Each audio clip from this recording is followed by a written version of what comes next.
Yung time na yan, Your Honor, advance team kami, Your Honor. Nauna kami sa area kasi in-advise na kami ng team leader namin na mag-proceed na sa building ni Tito Soto sa Baclaran. So, after lunch, nandun na po kami aboard. Ngayon, nag-aantay kami na dumating sila ni Boss Saldi. Kalau na dumating sila, ngayon, na okay na yung area, na-recon na namin. Pagdating nila, na ako nag-guide po doon sa baba. Parang may basement sa gilid po.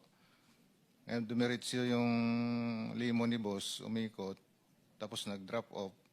Tapos umakyat sa parang hagdanan, Your Honor. At tapos may elevator. Kasama niya po si A.A. Mark, saka si Paul, saka yung SO niya po nga si Police, Police Major Dichoso po. Tapos noon, pasakay siya sa elevator, may pagbukas ng elevator, may nagsalubong po doon. Sumakay sila. Tapos yung malita po na dala po namin, nadala po ng mga kasama ko, tulak-tulak po nila yung dalawa, hinabol ko yung dalawa, at sinambay po sa elevator. Tapos yung the rest po na ibang malita, hindi po nakahabol, nauna na po akyat sa taas po. Anong dineliver nyo? Pera? Pera po. Alam mo magkano? Large po, malaki. Large. Ang large usually, ang laman ay...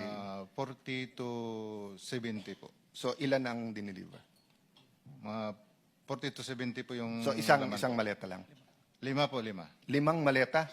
Ako po, sir, si Bernard Gumban. Bali po, nakapag-deliver po ako doon kay Senator Erwin Tulfo ng 2 beses. Yung una po, 2 maleta, tapos yung pangalawa po, 6. Ano yung 2 maleta? Anong size? Maliit na po, small tsaka medium siguro. Small. Ano ulit laman ng small? Nasa 20 to 25. Okay, and then medium? Yung medium po, Ay, medium ata yung 20 to 25, no? Tama ba? maliit po. Yung small po, Okay, tapos yung medium? nasa 40 to 50. Okay, so ang dineliver mo is from 60 to 70. Okay. Tapos yung pangalawang beses po, Your Honor, 6 na malita na po. Mr. Chairman, can a specific question bago nyo ikwento lahat, with your permission? So, first muna dun sa possible na mga taga-ICC, si Senator Aimee, nung siya ang nag-chair nung Foreign Affairs Committee, you actually monitored some of them here. So mamaya kung pwede, pagtagpi natin yung dates and if we can get the names, kasi I think it would be important for the credibility of the ICC kung masubmit natin sa kanila sino-sino mga to, ano nangyari. Kasi parang simple lang ang sagot parati na invento lang yan eh. But again, may resibo, sundan natin. Number